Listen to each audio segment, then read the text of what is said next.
What up, everybody? Welcome back to another live edition of the Cafecito and Kane Show. Mo Canes, what's going on? Yeah, man, drop your comments in the chat. We got a new commit, tight end Gavin Mueller, a flip from Colorado. So we were able to flip him away from Coach Prime. A freak athlete, to say the least. 6'6", 255 pounds, and can move. We will get into that in a second. But before I do, please go hit the like button and hit the subscribe button. Yo, what's going on? Yeah, so Gavin Mueller, let's get into it. So earlier tonight, the bat signal dropped, probably right around what, like 5:30, 5:45, around there. And I'll admit, didn't know a ton about this kid. I know, shame on me. Well, I did. I knew about the kid. The one thing I hadn't done yet is really sit down and watch this tape. And yeah, the funny thing was, I watched the tape. I'm sitting there. I'm enjoying it. It's an entertaining tape.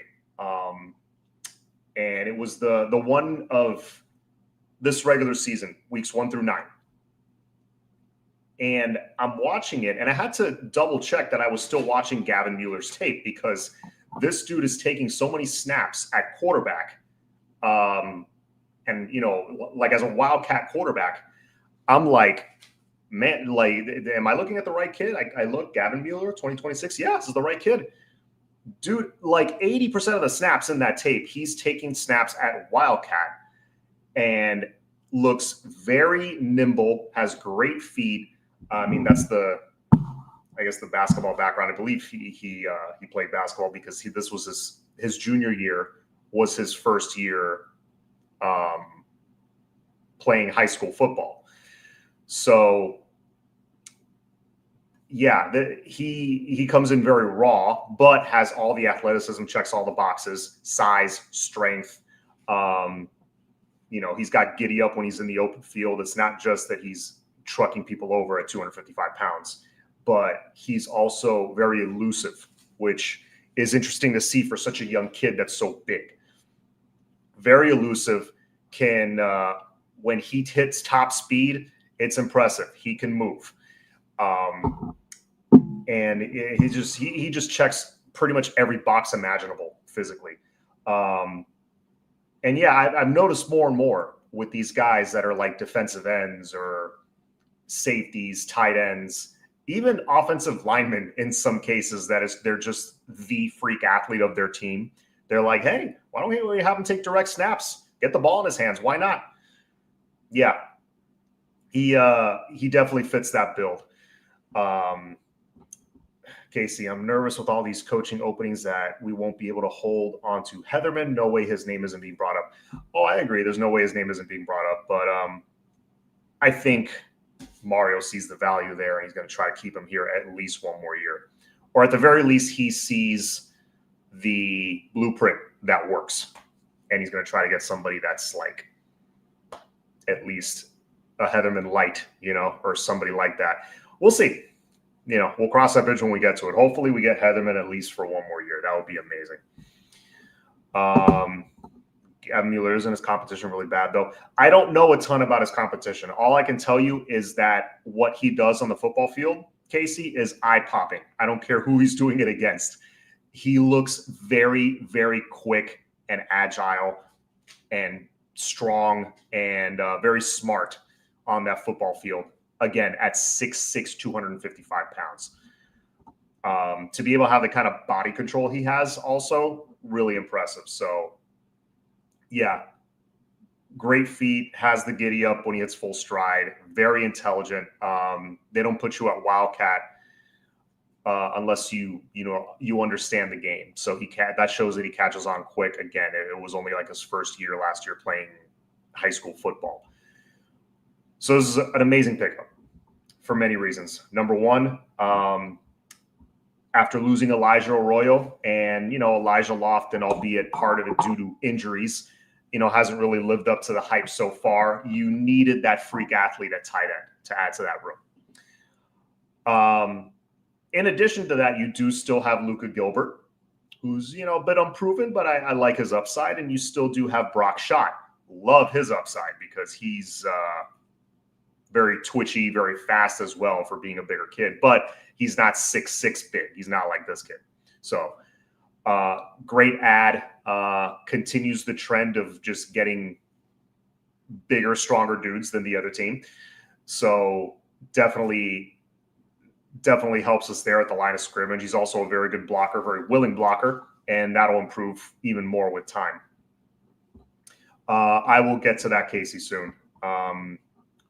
Let's see if I missed any other comments. Chris Gons, go Canes. John, Mario's turning the heat on recruiting. It's been turned on, my friend. It's been turned on. Just in the last 3 weeks, Milan Paris, Gavin Mueller, Keyshawn Stansel, who we haven't talked about him enough, but he's kind of sandwiched in between all these other commits, so we kind of forgot about him momentarily. I haven't forgotten about him. Keyshawn Stansel was a massive get. We needed a primetime D tackle. We needed that guy that can man the middle of that line of scrimmage and cause havoc a couple years from now, or maybe even right away. All championship teams have those guys. We needed one in this class, and we got him. John, I am impressed with the recruiting, and our underclassmen are very good now. Yeah. This freshman class currently, very impressive. Josh Moore, Malachi Toney, of course. I don't even think of him as a freshman anymore. He's one of the best players in the country, period. Who else? You got Gerard Pringle, who honestly I didn't even consider him being a big-time contributor this season. I thought he would need a year just because of his size. Hasn't held him back at all. Who else? Bryce Fitzgerald has been phenomenal. And then you got a couple other guys that you really like a lot for next year. Kellen Wiley being one. Dante Simpson being another. They're just all these underclassmen. They're just all over the field.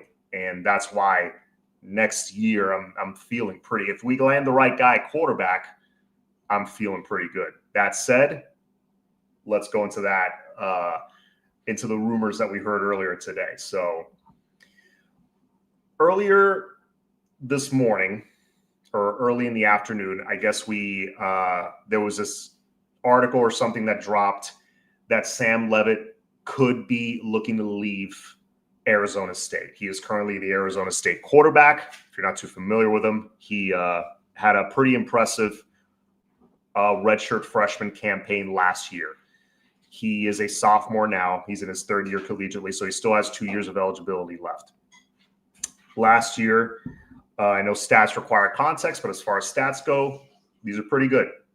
His first year as a starter, 62% completion percentage, 24 touchdowns, and 6 interceptions. So that's pretty solid if you ask me. I believe he threw for 2,882 yards. So not big numbers there as far as yardage, but very athletic, very mobile, gives you that dual threat, solid leader, has big game playoff experience. I just mentioned how potentially you can get him for 2 years, but if he has a great year, then he's gone. Hey, that's not the worst thing. But potentially you can have him for 2 years.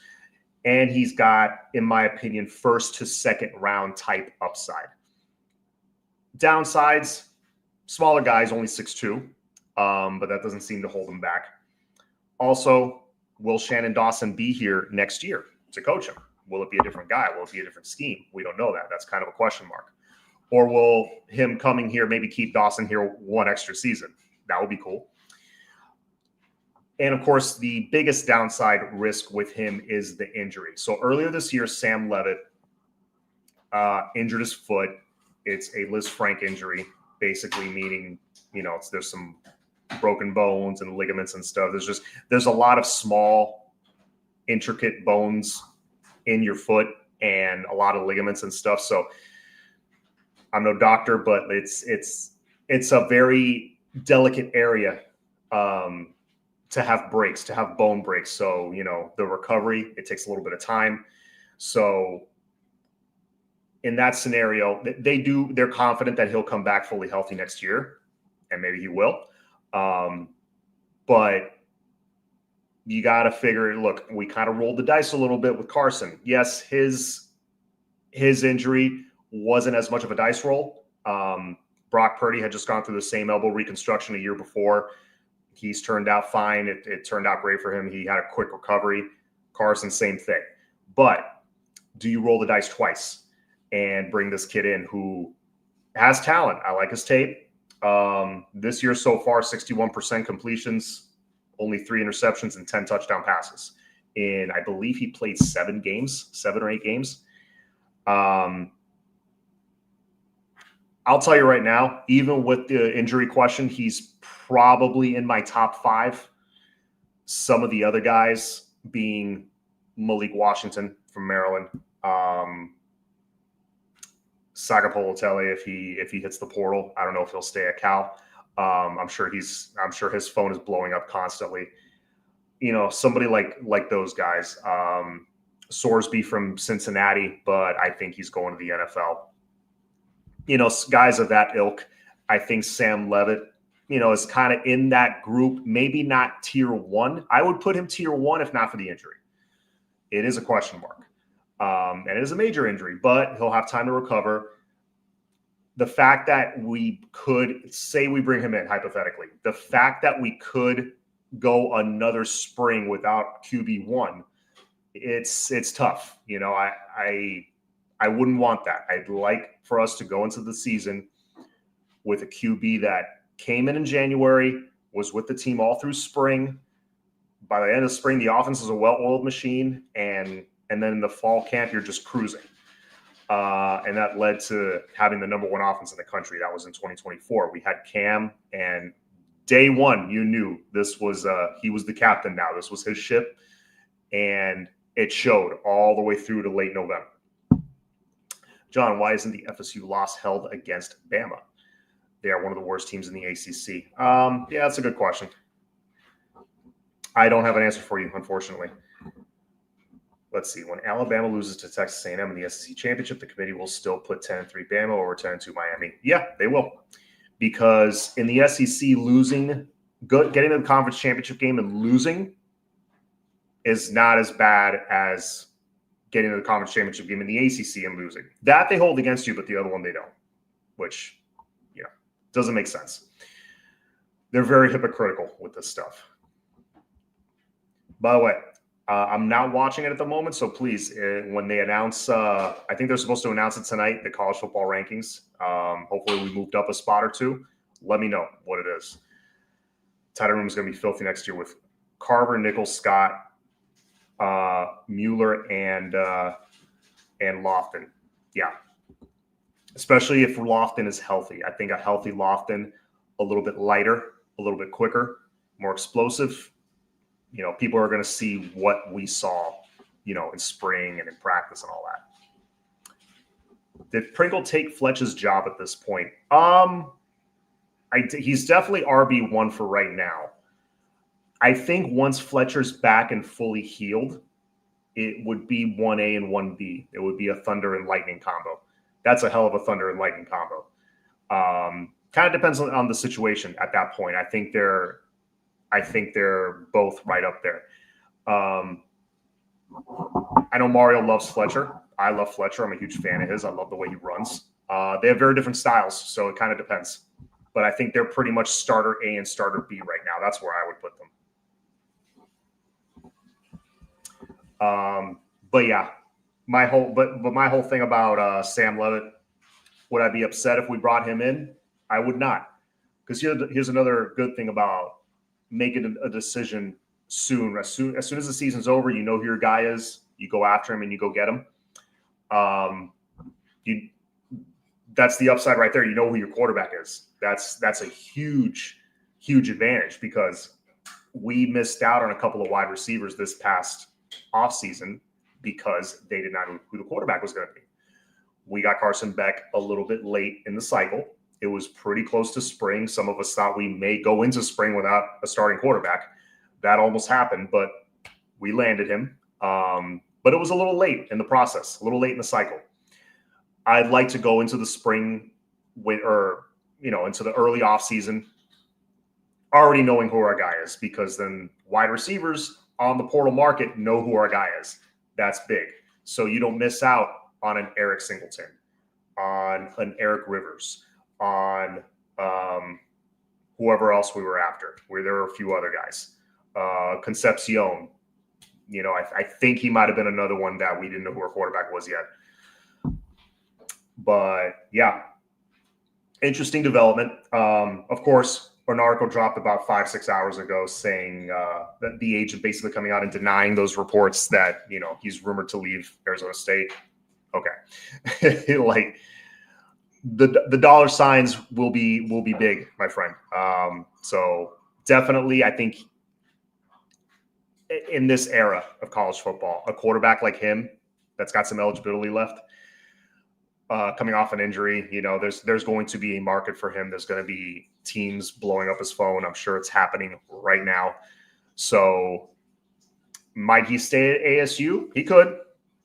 Could he hit the portal? Personally, I think that's more likely because the money's going to be insane. So we'll see. Leavitt is good. Who do you realistically think will also be there in the portal? It is really hard to say, Mo Canes, because we're all playing fantasy draft right now, basically, before the portal window officially opens. You hear rumors about who might hit. You hear this, you hear that. Everybody's got their sources. The quarterbacks that are going to hit the portal already know they're going to, for the most part. It's not like they're going to decide weeks from now at the end of the season. Maybe a couple will, but a lot of them, there's back and forth with the agents and stuff. A lot of them know that they're going to hit the portal, and they kind of got their short list of schools that they want to choose. Lenoris Sellers, Kane Swag is another one. Lenoris wouldn't be in my top 5 though. I'll be honest with you. It's too much inconsistently. He's too much of a wild card in my opinion. Whereas Sam Leavitt, assuming his foot heals properly and he's back to 100% this year, Sam Leavitt is like a safer option, but safer like in a good way. I think you put playmakers around him and give him time to throw. Oh my God. Like that's a playoff run and possibly a national championship run next year. Give him protection, give him Malachi Toney and Josh Moore and JoJo Trader and all those guys, and a top 15, top 20 defense, bro. I am not concerned at all, because the only thing with Carson, I thought would give us that, and he has to a degree given us that. We still have a chance at the playoffs. 2 weeks left in the season. We're still in it. But with Carson, you had the possibility of high interceptions, and that's reared its ugly head here and there. With Sam Leavitt, he takes care of the football, and it's shown. He takes care of the football. He is a great game manager and also very athletic. So he's in top 5, maybe about my top 3 or 4, honestly. Is he my clear-cut number 1 guy? I don't know about that. There's going to be some great choices. Last year, we all thought Jones was going to hit the portal. You see how that played out. Yeah, no, that's why it's hard to predict who's going to. Like, they know if they're going to hit the portal. We don't. We can't read their minds. We're not in those rooms with their agents. What do you think about VTech getting James Franklin? That Miami versus VTech rivalry is back. It would be great if James Franklin, honestly, I miss the days of VTech being a perennial top 10 team when Frank Beamer was there. You had Michael Vick, Marcus Vick, blanking on some of the other quarterbacks that they had. Rod Rutherford was Pitt. They had some dudes, and they had great defenses and great special teams, great running backs. I would love to see that rivalry come back. And, if we're going to be in the ACC a little bit longer than we'd like, then I'd like for VTech to be like that team that they used to be in the Big East. You know what I'm saying? Yeah, VT was always tough with us. That was always a tough rivalry. But it was a fun rivalry. It's one that I enjoyed watching all those years. Carson's not as mobile of a quarterback. It's weird. Carson flashes nice mobility here and there, and then other times he doesn't. I don't know, man. Maybe the time off this offseason hurt that a little bit. Last year, he looked more mobile. It could have been that. Maybe he's got a few LBs he's got to shed. I don't know. He broke a really nice run against NC State on Saturday. That was the first time that he had like a really quick first step. That he picked up like 10 or 12 yards on a play and moved the chains.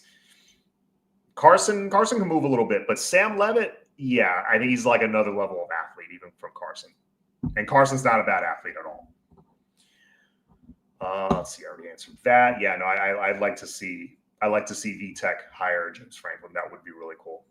I think James Franklin would be good for the ACC, strengthen the conference. Absolutely. Create possibly another conference power because it's not Clemson right now. I don't know if Clemson will come back. I think Miami's moving into that, potentially, possibly about to win their, 10 games, second consecutive season. I think Miami's certainly moving up there. Definitely the most talented team in the conference, but really the conference is up for grabs right now as far as that top team, that top program. Shannon Dawson isn't a great QB developer. That's a problem. Yeah, possibly. Yeah, you can make that. You can make that argument for sure. You can't convince me Miami won't have better options than Leavitt. That's another reason why I'm not like committing to him right now. Besides the injury, again, in my top 5, in my top 4, but yeah, there'll be other guys for sure. John, what do you think about Darion Coleman? Could be the guy, QB of the future. I love Darion Coleman. I'm a big fan of his. Big fan of his. His release is stupid quick. I haven't seen a release like that in a long time. He literally flicks his wrist and it goes 50 yards. He's got, with that, he's got arm talent. He's got, plays with that a little bit of swag, has, he's a gamer, which is very important.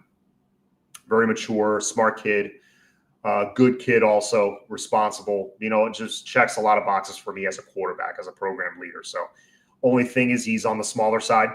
But, we've seen a lot of that would hurt him at the NFL level. But at the college level, we've seen guys get away with that. But I love Darion Coleman. I'm a big fan of his.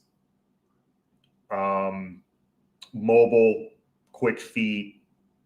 He's not I can't think of many boxes he doesn't check off. Maybe just to be more patient and scan the field a little bit more when he's back there in the pocket. He likes to take off and run early on down sometimes, which is fine. If that's your weapon, that's your weapon. But there's going to be open guys if you have that dual threat. And he's got to, kind of learn to play within a system. But yeah, I like Darion Coleman. He's going to have to come in here and be okay with sitting for a year, which, that's tough for kids sometimes. Mario is not going to bring in a true freshman and start him right away. There's no chance, no way, no chance in hell. That's not happening. But what could happen is he comes in, gets paid, obviously. He comes in to sit for a year, and then he's QB1 in 2027. Say it is Sam Leavitt. He comes in, balls out, makes a deep playoff run, takes us to a natty. I'm dreaming right now, but hey, you never know. He gets drafted first round. In comes Darion Coleman. And by the way, that would be a third consecutive quarterback you send to the NFL drafted. Bring in Darion Coleman as a sophomore, as a redshirt freshman, and he balls out for a couple of years. I could see that happening. But then I could also see another scenario of he's sitting for a year. He's getting a lot of calls, getting a lot of good offers. He doesn't want to wait, and he bounces. That could happen, and we got to be prepared for that. Peter Rees and D-Money talked about it earlier today, and I am in full 100% agreement with them. Agreements? Agreements? Is that a word? Agreement. I think it's agreement. I'm in 100% agreement with them regarding bringing in a portal QB versus developing a high school QB. They brought up one really good point that I think a lot of people overlook, that it's the assumption that, if you land a kid out of high school, he's your starter for 3 years or whatever, and he's much cheaper. Not really, because this is what's been happening. The demand, the price tag for a elite quarterback goes up and up and up and up every single year. So yeah, you bring a guy in to maybe save a little money now. Maybe you take that step back, you kind of take the hit, start him early as a freshman, kind of like what Notre Dame's doing right now with CJ Carr. You take the hit a little early now, you save a little bit of money, but he's going to be even more expensive the next year and even more expensive the year after that to keep. And when teams are calling for him, and giving him offers, then you have to keep upping the price tag. That's the other thing you don't factor in. During the season, you got to keep re-upping the bag so he sticks around. So that little savings early on doesn't mean anything a year or two from now, is what I'm trying to say. It means nothing. Look at Oregon right now. One of the best programs in the country, one of the best teams in the country. They're probably going to make a deep playoff run. They had Bo Nix. Then they had this kid, Dylan Gabriel, last year. Really experienced, comes in for, as a 1-year rental. Does a great job. And on top of that, they also go out and get Dante Moore. Have him compete. Younger guy, has a few years left. He's like, you know what? It's Dylan Gabriel's job. Hey, Dante, you cool with sitting a year? Yeah, I'm cool with sitting. I'll wait. I'm getting paid anyway, right? Yep, you're getting paid. Okay, cool. I'll sit and wait. Next year's my time. And now he's balling out. Now he's looking like one of the top QBs in the upcoming draft. If you get a guy that you can stash away for a year, and then he comes in, he's your starter for another year or two, that's almost the equivalent of recruiting a kid out of high school. Who cares if you got him from another college? I don't care. Do you? I really do not care. Whether you go out and win a national championship with a 1-year rental or you win a national championship with a guy you grew in-house, who cares? What difference does it make? Okay? It's so random. Like, it's so hard to predict when a quarterback is going to be good, especially out of high school. I mean, it really is a crapshoot. I mean, like, all these experts that say who's going to be good, I mean, they're wrong more than half the time, I feel like. So even if the kid's a 5-star coming out of high school, okay, because you still have the learning curve. You still have to go through all the bumps in the road, all the growing pains, and maybe year 2, year 3, he's ready to take you to the national championship. By then somebody might pluck him away. Instead, you can do what Oregon did. Stack that room. You could do it through the portal or a combination of portal and high school. But really, at the end of the day, where you got them, it doesn't matter. Because when you're bringing in a college kid, his game has translated now to that next level, even at a small college, because that jump is still huge. He made that jump, and he can perform at that next level. You see it. Like, I remember when they brought in De'Ara King, and I was talking to a buddy of mine. This is, early days of the portal. Not a lot of teams are doing that yet. We were talking about it. I was like, man, it sucks we only have him for a year. But, I mean, this kid, he's proven at the college level. This isn't hype out of high school. He's proven it. You feel secure knowing he's going to come in and pretty much knowing what he's going to do with the offense. I mean, that gives you so much freedom and it gives you so much confidence throughout the entire program. So I have no problem getting QBs out of the portal a regular thing. Maybe that changes in the future. Maybe they put some rules on this and you can't do that every year. I don't know. I don't know what the future holds. This is an ever-changing thing. But I am not against going to the portal, getting a guy, he balls out, he gets drafted, and then going to the portal again the next year and getting another guy. Ideally, you want a guy with multiple years, but if that's not who you get, that's not who you get. I have no issue with it as long as you're winning. Because when you land a guy from the portal and he comes in and balls, look at the teams that have been winning the last few years. It makes a difference, man. Rock and Ramp, what's going on, dude? Mario gonna get a job at SeaWorld as flipper. What if Darion is like Tony? Like Malachi Tony? I mean, he could be. Look, that's what spring practice is for. You know, let's see what he comes in and does. I'm not saying, look, I'm saying, yeah, no way Mario starts a true freshman. Unless he comes in and he's the second coming of Cam Ward. Is that possible? Yes. Likely, though? No. It's very unlikely. Those guys are rare. What do you think Malachi is worth? Ooh. A guy like him by next year, by his sophomore season, he's got to be commanding 7 figures, I would imagine. Again, the price tags go up and up and up and up every year for these guys. I know a guy like KJ Concepcion, for example, was in the hundreds of thousands. Compare that to, a Malachi who's like a similar player, similar kind of impact on the field. I would say he's up at $1 million next year. That's what I'm thinking. Just rough estimates. If Miami goes portal QB next year, which of our current QBs hit the portal? Great show, John. I appreciate it. Oh, Chug Beer. I just noticed it was you. What's going on, sir? Good to see you in the chat. Hadn't seen you in a while.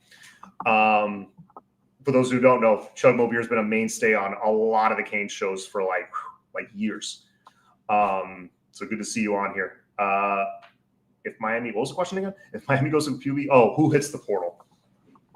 I think Emory has one more year of eligibility still. Maybe him. Man, it's hard to say. Maybe he goes and tries to start at like a G5 school somewhere. I think he has the ability to do it.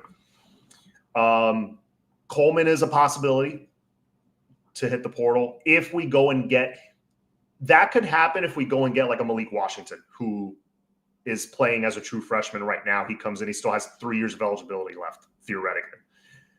That would be the only situation I could see a Darion Coleman leaving. If you get a 1-year rental, I think Coleman's safe.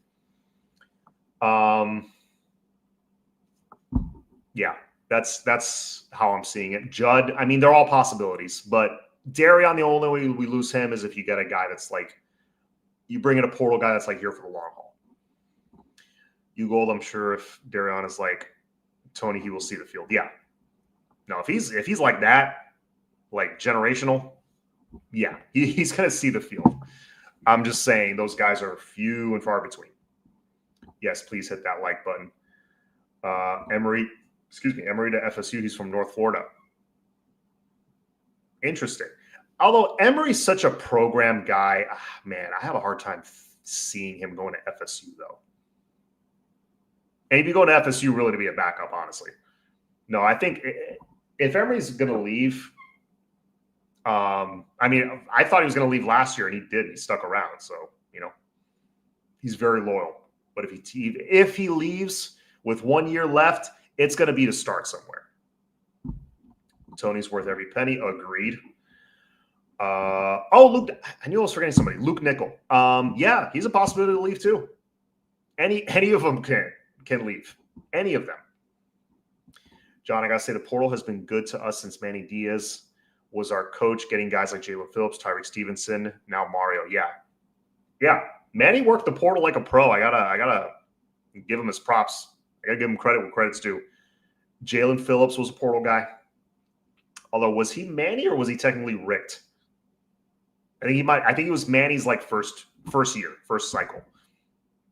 Tyreek Stevenson was nice, NFL guy.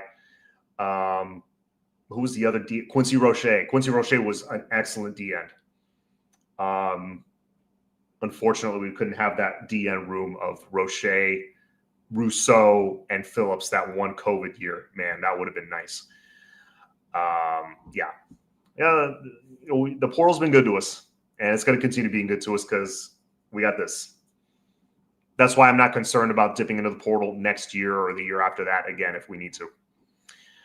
I think if memory leaves, he would like to go to FIU or FAU. Yeah, that I could see. Anyways, didn't want to be on too long, so I will hop off now. So please hit the like button and hit the subscribe button. I appreciate you guys coming on with me to talk some Gavin Mueller, our new tight end commit, 4-star recruit, top 250 player. Excellent pickup. Again, if you're late to the show, you can rewind it, go back to the beginning. But basically, you just got a freakazoid athlete, 6'6", 250 pounds, who can run at tight end, who plays like every position on the field. Flipped them from Colorado. Yeah, that was a nice pickup. I really like this one a lot. And then, of course, the rumors of Sam Leavitt will hit the portal. Let's see what the future holds. He could hit the portal, and if he does, he's on my short list. I'll tell you that. I'll tell you that right now. He is on my short list. But anyways, guys, thank you for being on. As always, go Canes.